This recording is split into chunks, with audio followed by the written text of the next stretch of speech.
Hey everyone, this is Martin, and it is day 10 of our Back to the Land series. It's a 30 days to build your roadmap of taking you on your journey back to your land.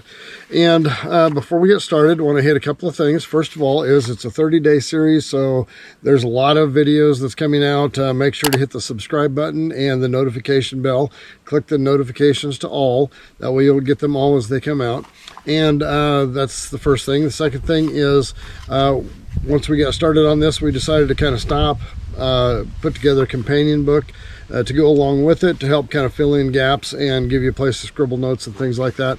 This book is available, but it is not necessary to go through this series. You could do just fine with the videos, but if you want to get a book to go along with that, it's available through Amazon. Information down below in the description on how to get that. If you want to get it $3 cheaper, you can order an unedited version that we have a few of left, and for $3 less. So information on that is down below in the description as well. So yesterday we did the segment on inventorying your skills and your tools. Today is going to be a little bit of a continuation on that. It's going to be inventorying or creating an inventory of your resources. And the importance of that, and when I'm talking about resources, is mostly material resources that you have.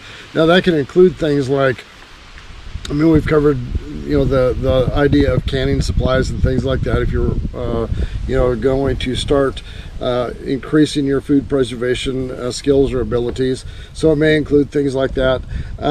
My Achilles heel is collecting and gathering up building materials. It's just something that I kind of get obsessed with. I don't know that I'm to the point of being a hoarder with it, but sometimes it feels like it. And so how those things can benefit you as you start your back to the land journey is using the building materials for an example.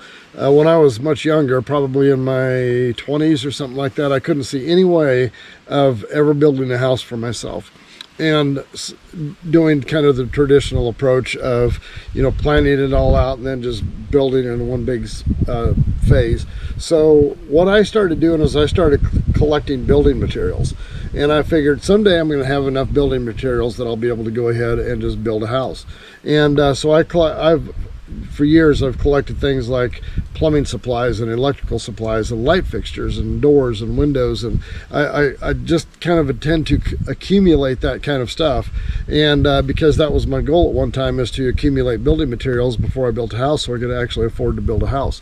And doing it a little at a time, when you are able to get things on sale or sometimes free, was a good way for me to justify collecting materials like that, building materials. Now, of course, building materials aren't the only thing. It's things like the canning supplies or the gardening supplies, or really kind of almost anything that you can think of in the way of supply resources or material resources that you may already have. And I don't know that there's any of us that don't collect some amount of stuff that we think we'll be able to use that in the future on some project that we are dreaming of. And the Back to the Land project is one that I believe that fits perfectly. So today's challenge is to go ahead, and it's going to be a short project today, but today's challenge is to kind of go through your inventory of all of the stuff that you've got and try to identify the things that are actually going to contribute towards your back to the land journey. And it may be things like what we've done is I collect 5-gallon buckets full of hardware like hinges and hasps and barrel bolts and that kind of a thing. I've got 5-gallon buckets full of that stuff.